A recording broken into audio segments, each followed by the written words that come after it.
E nós vamos dar continuidade ao livro de Eclesiastes, um livro assim, né, que é um livro como se fosse escrito por um filósofo, Salomão aqui, o sábio Salomão. Só que ele escreveu aqui Eclesiastes jamais na sua velhice. Então, sabe aquelas pessoas idosas que elas começam a não ter muita trava na língua e falar o que vem no seu coração? Salomão, nesse momento da vida dele, ele está aqui falando daquilo que já aconteceu na vida dele, o que se passou, né? Então, hoje nós vamos desfrutar de Eclesiastes 3 e nós vamos ver mais assim o que Salomão vai estar falando. Olá, tia. Oi, Ana. Boa noite, boa noite. A Ana coloca para mim, Ana, o que nós vamos ler hoje, para eu fixar o comentário. Aí eu já fixo o comentário aqui. E lembrando, né, que Salomão, nós aprendemos muito com o livro de Provérbios, vimos a parte ali da sabedoria, dele nos levar para uma prática, da sabedoria da prática, né? Porque Salomão, ele foi um grande negociador. Ele negociou, ele fez o reinado ali crescer, a fortuna crescer, e ele depois experimentou toda essa riqueza, e ele também se deu lá a experimentar os prazeres da vida. E nesses prazeres da vida, o que acontece? Ele também acabou experimentando coisas que ele mesmo tinha falado contrário lá no livro de Provérbios. Mas nós vamos ver que no final do livro de Eclesiastes, a visão dele, como ele já pontua realmente que o verdadeiro propósito está nas mãos de Deus. Ler o livro de Eclesiastes sem ler os últimos capítulos é como você vai ficar numa lacuna e em um monte de dúvida. Por isso tem que ter ciência do último capítulo.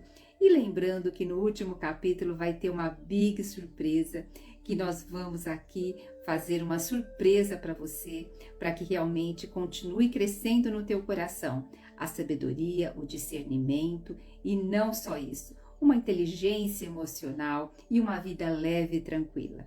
Então vamos começar hoje o nosso capítulo de Eclesiastes 3.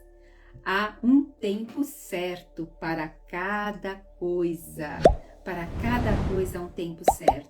E você, esse tempo que você está vivendo, que tempo é esse? Você sabe que tempo certo está sendo esse para você viver? Quais são os propósitos da sua vida nesse tempo? Vamos ver assim o que Salomão está falando sobre a parte do tempo. Depois ele vai dar outros caminhos para a gente olhar aqui. Mas veja como ele começa dizendo, versículo 1. Para todas as realizações há um momento certo. Para todas as realizações há um momento certo. Então existem momentos na nossa vida, um exemplo, eu estudei, depois tive que parar um pouco de estudar por conta de filho pequeno, trabalhar não dava mais tempo, porque era uma carga muito grande. Agora voltei a estudar novamente, fazendo pós, fazendo formações. Falei assim, puxa, mas agora nessa idade, agora nós temos que ver qual é o propósito do nosso coração, qual é a missão e também qual é o ciclo que nós nos encontramos. Cada uma de nós vai ter, no momento, uma direção. Agora, amadas, não tem como nós assim sermos vitoriosas em cada ciclo se nós não tivermos alinhada com Deus, se nós não tivermos uma saúde emocional, uma saúde cognitiva e cuidar do nosso corpo, né? Então ele vai falar assim, para todas as realizações há um momento certo, sempre um tempo apropriado para todo propósito debaixo do céu. Vocês sabem falar qual o seu propósito hoje? Nós temos que fazer essas perguntas para nós. Isso é de extrema importância nós perguntarmos isso para nós sabermos o que vai no nosso coração. Agora, olha o que ele vai começar a falar. Ele sempre vai falar de dois extremos. Então, ele vai falar assim, há tempo de nascer, há tempo de morrer. Então, hoje, muitas vezes, um avô está vendo o netinho nascer. Um bisavô está vendo o netinho nascer e logo ele está partindo. Então, isso são as dicotomias, né? Só que no meio disso, entre a vida, entre o nascer e o morrer, tem uma vida. E como nós vamos estar caminhando nessa vida? Por isso que o saber os propósitos e o ciclo de vida onde nós estamos é essencial. Sabe, amadas, hoje nós temos uma cultura de sempre pensar no amanhã. E o amanhã nos tira de hoje. O amanhã não existe. Por quê? Quando chega o amanhã, já é o hoje. Então, muita gente está ansiosa com o amanhã, está preocupada com o amanhã, ou tem coisas para amanhã. Nós temos que começar a estar aqui no tempo certo, que é o hoje, nesse momento. E tem mais uma coisa, amadas, o tempo para nós se chama cronológico, né? Nós somos pautados, nós estamos em 2024, nós estamos no mês de agosto, no dia 5. Então, nós temos às 19h10 da noite. Então, o que é isso para nós? Isso é o tempo cronológico. Agora, para Deus, não é o tempo cronológico, é o tempo kairos. Para Deus não existe passado, nem presente, nem futuro, existe o tempo em si. Para nós existe. Para Deus ele olha como um todo. Então, a nossa mensuração de tempo é diferente da mensuração de tempo do Senhor. Olha que interessante, né? Então, ele vai falar que há tempo de nascer e época de morrer. Então, uma planta, ela nasce, depois ela morre. O ser humano também. Relacionamentos, muitas vezes, a gente vai ver aqui que muitas vezes você está num emprego, depois você sai, muitas vezes aqueles relacionamentos se foram, né? E você vai construir novos relacionamentos, mas vai ter um versículo que se encaixa melhor aqui. Aí ele vai falar que há tempo de plantar e tempo de arrancar o que se plantou. Então, vamos pensar, ele está falando na parte da agricultura, né? Muitas vezes se planta ali, mas aí depois se tira aquilo. Por quê? Vai depois arar a terra, vai fazer outro tipo de plantação, vai fazer outra coisa. Então, existem coisas na nossa vida que é tempo de plantar, como também é tempo de arrancar. Muitas vezes, nós não desapegamos do tempo de tirar. Muitas vezes já passou aquela fase e nós queremos continuar naquela fase. Então, por isso que nós temos que pedir sabedoria para o Senhor. Será que eu estou insistindo numa fase que não é mais para eu estar? Que é para arrancar, para tirar ali as ervas, para plantar outra coisa? Não é simplesmente arrancar por arrancar, mas o Senhor muitas vezes quer, no nosso coração, plantar outras coisas. Tá? Veja, o Senhor falou que Israel seria uma videira frutífera. E Israel não foi uma videira frutífera no sentido de honrar a Deus, de temer a Deus. Então Deus arrancou Israel dali e eles foram levados para a Babilônia, para o cativeiro, para que o coração deles realmente se convertesse novamente ao Senhor. Então, muitas vezes, até situações que o Senhor tem arrancado, é porque Ele quer ter uma renovação no nosso interior. Eu sei que passar em momentos difíceis da vida, passar nos ciclos difíceis, pelo vale da sombra da morte, não é fácil. Mas quando nós sabemos que todas as coisas contribuem e que nós nos permitimos que o Senhor cresça, vira realmente uma visão diferente daquilo que nós passamos.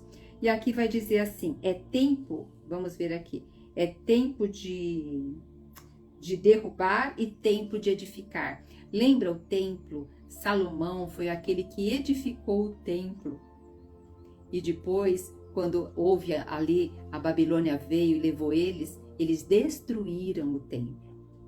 Então, houve o tempo de edificar e houve o tempo de derrubar. Quantas vezes no meu bairro aqui tem casas grandes, mais antigas, eles derrubam e constroem várias casinhas. Então, há um tempo para tudo. O que o Senhor quer nos ensinar, amadas? Que nós não devemos nos apegar. Se nós nos apegarmos, nós vamos sofrer demais. Muitas vezes já passou o tempo e aí nós estamos insistindo de estar num relacionamento tóxico, nós estamos insistindo de estar num relacionamento que é abusador, de estar no emprego aonde ali não tem mais perspectiva, né? Então, de estar no lugar aonde os valores não mais coincidem com os teus valores e os teus princípios. Então, veja, existia um tempo que realmente aquilo era o the best, te preenchia, tinha a direção do Senhor. Mas tem coisas que com o tempo o Senhor quer nos levar para outro nível. E mesmo que não seja para outro nível, aquilo onde nós estávamos se perverteu pelo assédio do mundo. Então a gente tem que estar sempre observando isso, tá? Aqui vai falar também que é tempo de chorar e tempo de rir.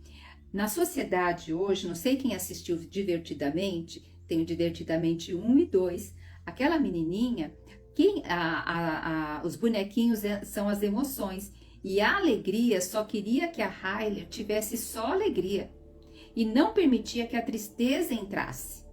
E até fez um círculo no chão e falou para a tristeza, fica aqui, não sai daqui.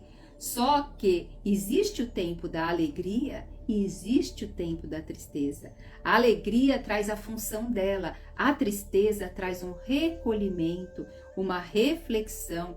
A tristeza nos faz sair da zona de conforto mediante a reflexão que nós fazemos. Ela é algo que vai nos impulsionar. Agora, não estou dizendo aquela tristeza que já passou mais de 2 meses, que já é uma depressão. Aqui nós estamos falando de emoções, tá? E ele vai falar que é tempo de atirar pedras e tempo de guardar as pedras. Em Israel, ali tem muita pedra. Além de ser mais da metade do território deserto, no outro tanto é pedras. Inclusive, nós aqui, quando uma pessoa falece, né, a gente leva flores, põe flores no túmulo, né? Eles levam pedras. As pedras simbolizam ali. Inclusive, tem um túmulo bem próximo, assim, à cidade ali de Jerusalém, perto dos muros dos judeus, que você vai ver em cima, é cheio de pedras. Então, a pedra aqui também era símbolo de justiça, porque a justiça, o que? A pessoa que era condenada à pena de morte, quando não era pela lei dos romanos, que era a crucificação, pela lei judaica, era pelo apedrejamento. Então está falando que é tempo de atirar pedra e tempo de guardar as pedras. Há tempo de justiça e há tempo o quê? De recolher essas pedras, né? Vamos dizer agora aqui, tempo de abraçar e tempo de se apartar do abraço. Amadas, é mais ou menos aquilo que eu estava falando. Existem um exemplo. Na paixão, né? É abraço, é beijo, é isso. Depois na vida lá, cotidiana do dia a dia, não é tanto mais assim. Não é porque é para se afastar de abraçar. Mas existia um momento que isso tinha muito mais, tá? Aqui também, que é tempo de abraçar e o tempo de se apartar de abraçar, é como eu acabei de falar também. Muitas vezes você tá lá um exemplo. Eu saí já do meu emprego, do hospital mesmo, já faz mais de 10 anos. Né? Porque aí depois eu me dediquei totalmente a fazer atendimento terapêutico, a estar aqui nessa parte da terapia. Então lá no hospital eu já atuava um pouco no corporativo em relação aos recursos humanos, mas eu tinha muita amizade lá, trabalhei muitos anos e os primeiros 2 anos que você sai, você sente uma saudade das pessoas, tudo. Aí depois vai passando, essa saudade vai diminuindo. Né? E depois, com o tempo, sobram 1 ou 2 pessoas que você consegue ter contato. Então, houve tempo de abraçar, de estar com eles, de curtir. E depois, há o tempo de se apartar de abraçar. Então, mesma coisa, os filhos pequenos dentro de casa, né? Você abraça eles, tal. Depois eles vão aí, que nem meu filho já está fora de casa, fora do Brasil, há mais já de 5 anos que eu não abraço ele. Então, a gente tem que saber lidar com essas fases da vida. Amadas, quanto mais dificuldades nós passamos na vida, mais resiliência nós temos a lidar com esses momentos de abraçar, desabraçar, de se apartar, esses momentos da vida, da morte. Agora, hoje, muitas vezes, está se criando crianças com tudo na mão, e elas não estão tendo frustrações para aguentar depois cada ciclo da vida. Porque cada momento tem um ciclo certo. Só que a criança que recebe muito na mão hoje, o celular já é algo que para a criança ela acha que já está tudo na mão ali, né? Então, na vida adulta não vai ser assim. E ela vai ter grande dificuldade. Então, as pessoas que são mais velhas, nós fomos mais forjados a ter resiliência, a lidar com essas dicotomias da vida. Contudo, ainda existe muito a necessidade de desapegar, tá? Aqui vai falar que, olha, há tempo de buscar e tempo de desistir. Quantas vezes a pessoa insiste em buscar algo, porque acredita, um exemplo, eu já vi pessoas fazendo vestibular mais de 5 vezes porque queria faculdade X e entrar em faculdade pública, que já daria para estar se formando. Então a gente tem que ponderar também. Será que isso que eu estou buscando é esse o caminho? Muitas vezes as pessoas estão buscando até, entre aspas, quando eu era jovem, assim, não era nem casada ainda, eu lembro que eu ia para acampamento, isso, e tinha uma jovem que sempre estava comigo, nós morávamos próximas, né? E ela não se conformava naquela época de não ser batizada com o Espírito Santo e tal. E ela deixava de desfrutar do Senhor por conta que ela colocava isso na mente dela. Então, se ela deixasse de buscar isso e desfrutar do Senhor, é diferente. Então, a gente tem que observar o que eu tenho buscado que tem me desviado do meu propósito, do meu objetivo. Porque muitas vezes eu estou buscando algo que será que aquilo o Senhor preparou para mim? Então, para nós prestarmos atenção nisso, tá? Agora ele vai falar assim, olha, é tempo de conservar e tempo de jogar fora. Agora eu pergunto para vocês, como está o armário de vocês? O guarda-roupa? Tá com muita coisa que já não é mais para estar? Quantas vezes nós compramos coisas e vamos ali deixando, porque tem fatores emocionais dentro do nosso armário. E nós temos que trabalhar esses fatores emocionais. Nós podemos estar abençoando outras vidas. E quando nós vamos deixando acumular, é como se nós vamos acumulando dentro de nós sentimentos que nós não desapegamos. E isso vai para a vida, tá? E olha o que ele diz aqui também.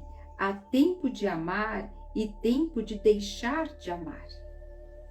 Então, são coisas que a gente tem que prestar tanta atenção, porque vocês percebem que tudo está na linha do apego. Tudo na linha do apego. Olha, um exemplo. Se nós criarmos nossos filhos com esse amor de superproteção, de cuidado, eles vão ser crianças inseguras e nós vamos acreditar que isso é amor. Mas o amor é deixar ir, é preparar, tá? Então, não é mais aquele amor apegado, mas é um amor de deixar ir. Então, tem horas que é tempo de amar e tem horas que é tempo de deixar de amar com aquelas características. Amor é amor, né? Só que existem momentos que, se eu ficar apegada naquilo, aquilo vai roubar o meu coração. Vai roubar o nosso coração. Sabe, amadas, quantas vezes a gente deixa de tomar decisões e fazer escolhas porque nós colocamos o amor em primeiro lugar, né? Eu vejo quantos relacionamentos as pessoas são avisadas. Não, mas eu amo, e depois aí casa e percebe que realmente fez uma má escolha. Então, Deus está nos chamando para observar isso. Aí vai falar tempo de lutar ou de guerrear e tempo de estabelecer paz. Amadas, inclusive, existe assim, uma das facetas de uma pessoa boazinha, tá? Pode ser que ela tenha essa ou não tenha, é a dificuldade de conflitos e confrontos. E essa pessoa ainda vai se apegar que ela promove a paz, que ela é uma pacificadora. Cuidado! Porque existem momentos que nós temos que confrontar, nós temos que adentrar ao conflito. Mas existem momentos que nós temos que promover a paz. E eu digo, conflito e confronto não é para simplesmente haver uma guerra, mas é para se decidir, tomar decisões em cima disso, principalmente relacionamento. Não tem como fugir de relacionamento. Nós somos seres relacionais, né? Aí depois nós vamos ver aqui que diz assim, ó, há tempo, eu pulei, há tempo de rasgar e tempo de costurar. Olha, antigamente eu acho, não sei se até hoje, mas eu creio que não, mas pelo menos o Antigo Testamento nos mostra que os judeus, quando eles assim perdiam alguém, quando eles estavam com uma tristeza muito profunda, eles rasgavam a veste, que aquilo era sinal que eles estavam se rasgando de tristeza, né? Então ele está falando que há tempo de rasgar, há tempo realmente de nós estarmos tristes, de nos permitir estar triste, há tempo realmente de luto, há tempo de dificuldade, mas também há tempo de costurar. Ele fala aqui, costurar. Então, tem momentos que eu vou ter que pegar lá panos. Lembra que Paulo ele era remendador de rede. Eu vou ter que olhar para a minha vida e ver aonde está ali com alguns buracos, aonde está ali com o tecido mais fino, e ali eu vou ter que costurar. Só que nós não gostamos de fazer isso. Nós não gostamos de olhar para dentro, nós não gostamos de olhar aonde tem furos, porque existem dois tipos de pessoa. Tem pessoas que quando elas veem esses furos, esses tecidos mais assim, que já estão deteriorados, ela vai olhar para fora e vai dizer que é o governo, é o sistema, é o pai, é a mãe, é o marido, é o filho. Então ele vai canalizar o problema dele para fora. Mas aqui várias vezes falou que é tempo de tristeza e tempo de alegria, porque a tristeza nos leva para dentro, né? Então, a minha está em boa, a Josi. Então, há tempo que nós vamos ter que olhar para dentro. Aí existem outras pessoas que já têm mais facilidade de olhar para dentro e procurar e refletir. Só que essas pessoas também têm mais um outro probleminha. Muitas vezes elas são muito autocríticas. E elas, por essa autocrítica, elas acabam se punindo e também não chegam a lugar nenhum. Por isso que saber o tempo também de costurar, olhar para dentro, ver aonde está essas feridas, aonde está essas lacunas e trabalhar isso é de suma importância. Por isso que no último capítulo, que nós quando chegarmos aqui em Eclesiastes 12, eu vou trazer aqui uma surpresa para vocês, para a gente realmente começar a ter uma vida leve e tranquila, usando de tudo que o Senhor nos deu, que está totalmente disponível, nós não precisamos de muita coisa. É que o mundo nos leva a pensar que nós precisamos de muito, mas vocês vão ver depois, eu vou mostrar para vocês como são poucas coisas, tá? E nós vamos ver agora que diz aqui, há tempo de ficar quieto e há tempo de falar. Gente, ficar quieto, fala assim, a palavra do Senhor fala que até um tolo, quando fica quieto, passa por inteligente. Ficar quieto em determinadas situações é ouro. Agora, existem outras situações que ficar quieto, nós estamos sendo o quê? Estamos omitindo. Quando você fica quieto, vou dar um exemplo assim, uma criança sendo violentada e você não denuncia, isso aí nós vamos ter o quê? Ter a ver com o Senhor.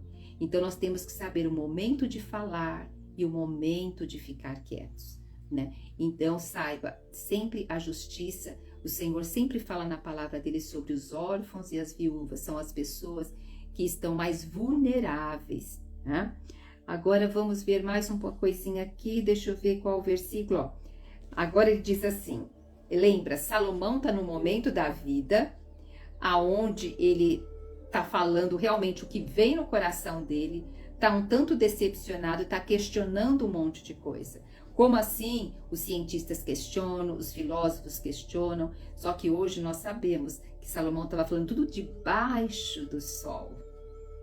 Ele não estava falando com a vertente do tempo Kairos, tá? Ele não estava falando com a vertente, o quê? Da vida eterna, com a vertente de Jesus Cristo, que nem tinha vindo nessa época, né?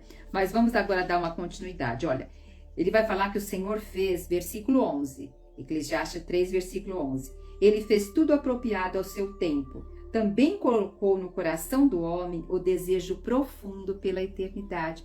Gente, Deus fez tudo a seu tempo. E sabe o que ele colocou no nosso coração? O desejo pela eternidade. O desejo pela eternidade. Por isso que todo ser humano, ele sempre vai em busca de algo maior que ele. Mesmo as pessoas que não creem em Deus, que não creem em Jesus Cristo, que não creem na Bíblia, elas sempre estão em busca de algo que venha preencher existencialmente elas. Porque Deus colocou no nosso coração o quê? Olha só, versículo 11. O desejo profundo pela eternidade. Olha, isso é tão real que ninguém quer morrer. Por mais assim que a pessoa esteja idosa, por mais que esteja doente, a pessoa quer continuar. Mas agora a gente sabe que a morte vai ser só do corpo. Então existe aqui, a eternidade está dentro do nosso coração. Isso não é gostoso, amadas? Porque a gente vê tantos conflitos, tantas coisas, né, acontecendo, mas nós temos esse descanso. Agora diz aqui: contudo, o ser humano não consegue perceber completamente o que Deus realizou. Não, nós não conseguimos perceber. Mas nós devemos, o pouco que percebermos, começar a contemplar e agradecer. Aí ele vai dizer assim: sendo assim, compreendi que não pode haver felicidade para o homem a não ser de se alegrar e fazer o bem durante toda a sua vida. Ele está dizendo que já que o homem não vai viver eternamente, para o homem aproveitar o momento presente. Isso é. Só que eu tenho que saber que tudo tem um propósito, tem um tempo certo debaixo do sol, e eu vou responder por tudo que eu fizer aqui. Não vai ficar apagadinho, né? Vamos agora ver a partir do versículo 14. Gente, a partir desse versículo a gente tem que prestar muita atenção, porque pode vir coisas equivocadas aqui. Olha: compreendi ainda que tudo que Deus faz dura para sempre. Amém. Ao que Deus criou, nada se pode acrescentar. De igual modo, nada se pode subtrair. Ok, esse é o método de Deus para fazer junto ao homem. Assim, tudo que há havia existido. Assim, tudo que há já havia existido. E o que será já existiu antigamente. Deus pode renovar o que já passou. Então ele está dizendo que não existe nada novo debaixo do sol, que as coisas vão e que as coisas vêm. Mas isso não é verdade, porque nós temos realmente o dia, a noite, as estações do ano, o viver, mas existe uma história que está acontecendo. Existe em tudo um tempo, existe um tempo para Deus que tudo está acontecendo, tá? E aí ele vai dizer assim, versículo 16. Observei que debaixo do sol, aqui que eu queria que vocês prestassem atenção, no lugar da justiça prevalece a malignidade. No lugar da honestidade domina a impiedade. Está falando dos tempos de hoje, gente. Aquele que usa toga, que deve lutar pelos nossos direitos, muitas vezes aqueles que estão ali num poder, eles estão mais voltados para eles do que para o povo. Então, a justiça prevalece o quê? A malignidade. Então, hoje a gente não sabe mais nem o que é verdade, né? Então, ele passou a refletir, ele está dizendo: ao justo e ao perverso, Deus o julgará. Sim, porque aqui na terra há uma época apropriada para todo propósito e um lugar para cada ação. Ok. Quanto à humanidade, penso assim: Deus prova os homens para que percebam que são mortais quanto os animais, porque a sorte do ser humano e do animal é idêntica. Será? Como morre assim, morre o outro. Como morre um, morre o outro. E ambos têm o mesmo espírito, o mesmo fôlego de vida. De fato, o ser humano não tem vantagem alguma sobre os animais. Hã? E assim, tudo não passa de uma grande ilusão, de uma grande vaidade. Isso são palavras de Salomão. O Senhor criou os animais em que dia? No sexto dia. Criou o que os animais? Do pó da terra. E o homem também foi criado no sexto dia. Só que no homem o Senhor soprou. E o homem se tornou alma vivente. O Senhor soprou o espírito para dentro do homem. Então existem três, nós temos os animais, que só tem a parte do corpo e da alma. O homem, corpo, alma e espírito. E nós temos os anjos que não têm corpo, que só são espíritos. Então veja, o animal realmente, ele morreu, acabou para o animal. Ele vai voltar para a terra. Quando nós morrermos, o nosso corpo vai voltar para a terra. Nosso corpo físico. Mas o nosso espírito e a nossa alma vão para Deus. E ali a gente sabe que depois tem o julgamento, tem várias coisas. Entendeu? E aqueles realmente que forem de Cristo não passarão o dano da segunda morte, que aí é uma morte que vai estar voltada à alma e o espírito à segunda morte. Então aqui Salomão está equivocado. Ele escreveu isso, bem dizer, 1000 anos antes de Cristo. Então ele está vivendo numa desilusão nesse momento, que ele olhou para toda a vida dele para trás e não sentiu prazer na vida, e ele comparou aqui, da mesma forma que morre o animal, morre o ser humano. Então, imagine você chegar no final da sua vida, ou já nos seus dias mais avançados, com essa fala. Não tendo alegria nos dias que você teve ali, né, nas construções que você fez. Porque o propósito, Salomão, ele fez as coisas por ele, para ele e por meio dele. O Senhor, ele dá para o rico, pela vertente de Deus. O rico é para ele ser generoso. Nós não vemos Salomão falando de generosidade. Nós vemos ele falando que ele construiu palácios, plantou vinhas, fez várias partes ali de arquitetura, que as taças dele eram de ouro. Então, que ele experimentou vários prazeres, né? E com isso foi subindo os impostos do povo. Então, lembre-se, amadas, tudo tem um tempo debaixo do sol. Há um tempo certo para cada coisa, e cada coisa no seu tempo certo tem um propósito.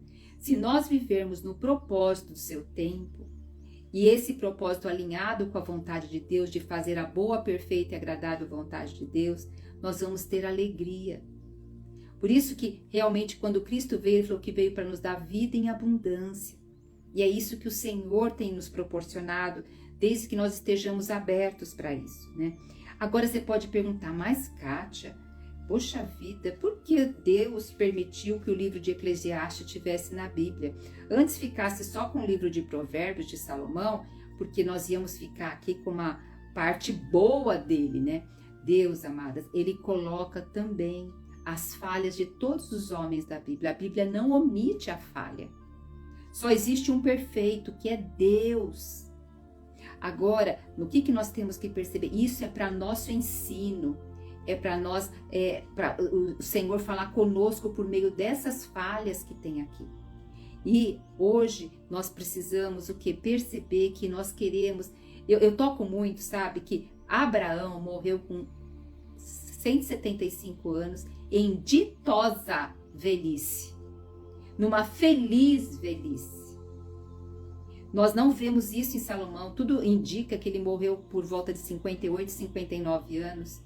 E ali o coração dele tinha se corrompido, levantado altares para deuses, inclusive para o deus Moloque, onde sacrificava crianças. Então o coração dele aqui estava vazio da verdadeira experiência com Deus. E outra coisa, a palavra também diz que é melhor o final do que o começo. Não importa, amadas, como foi tua vida até hoje. O que importa é como vai ser daqui para frente. E começar a viver o hoje. Sabe que tem uma frase que eu até marquei hoje, que eu achei tão rica, que diz assim: o anseio pelo amanhã nos tira da experiência do hoje. Então, muitas vezes a gente fala, eu só vou ser feliz quando eu tiver tal coisa. As coisas vão estar bem para mim quando eu estiver ganhando X, ou quando eu entrar no emprego Y, ou quando o meu relacionamento melhorar, ou quando o meu filho melhorar. Saiba, amadas, que nós temos que realmente olhar para Deus e começar a viver no hoje. E saber que o amanhã depende do hoje.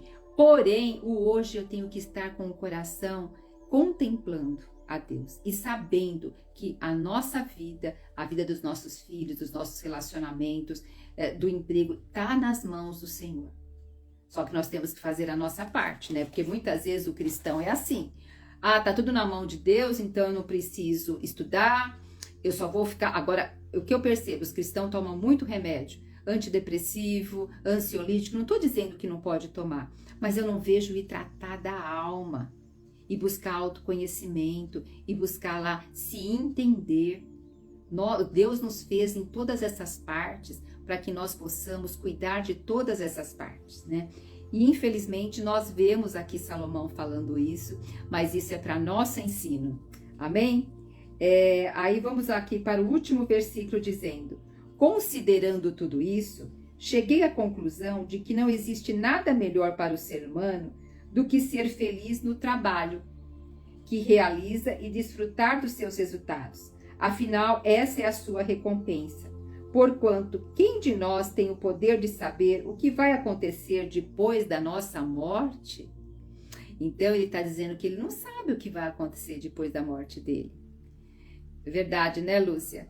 Então, só que quando nós temos a convicção do que vai acontecer depois da nossa morte, gente, que descanso! Que descanso, que tranquilidade, que paz, sabe? E agora também ele diz aqui que ele chegou à conclusão que o ser humano deve desfrutar do trabalho. Isso é uma coisa que nós temos que prestar atenção. Tem pessoas, até eu tenho uma colega que um parente dela faleceu e ela falou: eu tô usando o fogão dele, porque ele era acumulador, ele comprava as coisas e não desfrutava. Então, tinha várias coisas que ele comprava e deixava na caixa. Por quê? Ele queria um dia reformar a casa, queria isso, queria aquilo e acabava não usufruindo. A minha mãe, ela não é que ela era assim, mas ela tinha um sonho de ter uma casa melhor, de ter algo melhor, que eu lembro que muitas vezes ela guardava algo na oportunidade de usar depois no lugar que ela gostava, e quando ia pegar aquilo já estava velho. Eu lembro que no Dia das Mães, na escolinha, né, a gente fez um presente pro Dia das Mães, tal. E ela falou: eu vou guardar para um dia a gente usar numa casa melhor. Aí, um dia quando foi pegar, não para usar, tá? Porque acho que foi mexer ali, estava desfazendo. Então, nós temos que saber desfrutar do nosso trabalho. Por isso que o Senhor, ele nos deu 6 dias de trabalho e um dia de desfrute. O desfrute começa o desfrute de Deus e o descanso também para o nosso corpo. Então, saber balancear essas coisas. Somente quem mora em São Paulo sabe que é meio complicado. São Paulo que amanhece trabalhando. Então, aqui em São Paulo as coisas são bem corridas, o pessoal engajado no trabalho, isso, aquilo. Então, a gente tem que ter esse discernimento. Por um outro lado, nós estamos tendo uma geração, muitas vezes, que é hedonista. O que é hedonista? São pessoas que querem ter prazer 24 horas. E aí está conflitando isso, né? Então, precisa saber realmente balancear. Vocês já viram que muitas vezes vem uma geração onde teve uma repressão e a outra tem uma liberdade muito grande? Numa geração onde os pais trabalharam muito e muitas vezes os filhos vêm mais querendo ter mais liberdade, muitas vezes acontece muito isso. E nós estamos entrando numa geração onde as pessoas não estão tão mais afincos, né? Como era a geração, elas querem resultados mais rápidos. E muitas vezes não têm a paciência de plantar, né? Mas a sabedoria de usufruir do trabalho, sim. Porque quantas vezes uma pessoa, né? Só vou fazer as coisas quando me aposentar, isso, aquilo. E aí depois aposenta, tem até muitas vezes o dinheiro, mas não tem a saúde para viajar, né? Então todas essas coisas Deus está nos chamando aqui para avaliar. Então há um tempo certo para cada coisa. Novamente eu te pergunto, em que tempo você está? Qual coisa você está aí realizando, fazendo? Será que é isso que realmente é para estar acontecendo? Como que você vai saber? Pergunta: para que propósito eu estou fazendo isso? Não o porquê, porque o porquê nos leva a justificativa. Mas quando eu pergunto para quê, me leva à reflexão. Tá? E também, se você chegar à conclusão que talvez está fazendo coisas que não seria o momento, calma. Não é para mudar de repente, é para avaliar, pedir orientação e verificar como vai tomar um outro rumo, e é um outro rumo devagar. Lembre-se, para a gente conhecer lá o final de um objetivo, é degrau por degrau. E eu só vou enxergar o próximo degrau quando eu caminhar no primeiro, tá bom? Que essa parte, que é um tempo certo para cada coisa, que está aqui em Eclesiastes 3, que possa hoje aí você ter uma comunhão com Deus e entender melhor o seu tempo. Vamos orar, amadas? Para a gente terminar, lembrando que amanhã, às 19 horas, nós voltamos aqui para o capítulo 4. Eclesiastes é um livro muito profundo e é considerado um dos livros mais, assim, difíceis, porque está falando muito de coisas subjetivas da natureza humana, né? E de um momento que a gente tem que enxergar também a visão que Salomão tinha aqui, tá? Então, vamos orar? Ó Senhor, nosso Deus, nosso Pai. Obrigado, Senhor, porque há todo um tempo determinado debaixo do sol. Senhor, nós vivemos nesse momento cronológico, o Cronos. Ah, mas aleluia, porque Tu vives no momento Kairos. No Teu momento é eterno. E nós sabemos que o Senhor colocou a eternidade no nosso coração. O desejo pela eternidade. Por isso que Senhor, não tem como ter alegria, não tem como ter realmente realização, se esse espaço dentro de nós não for preenchido. E nós te agradecemos, porque cada dia mais estamos conhecendo a Tua realidade dentro de nós. Senhor, e agora nós queremos também aprender a viver no tempo que se chama hoje, no ciclo de vida que cada uma de nós estamos, ó Pai. Senhor, para isso, nós abrimos o nosso coração, nós queremos ter um melhor autoconhecimento sobre nós, conhecer as nossas emoções, aprender a lidar com os relacionamentos, sair de relacionamentos tóxicos muitas vezes, ou saber lidar com os relacionamentos, saber educar filhos, ó Pai amado, saber ter relacionamentos no emprego, com a família. Senhor, para isso, abre o nosso coração. Senhor, muitas vezes precisamos realmente de ajuda profissional. E por isso que o Senhor capacitou vários e vários profissionais para isso. Pai, nós te louvamos. Ó Pai, porque o Senhor não omite nada na Tua palavra. Mesmo as falhas dos Teus servos, mesmo os momentos de vida deles onde eles estavam, Pai, com a mente um tanto assim desfocada. Mas o Senhor coloca aqui para que nós venhamos a crescer com as experiências deles e não precisemos passar por tais experiências. Nós te honramos, te louvamos e te agradecemos em nome de Jesus. Amém, amadas. Amém.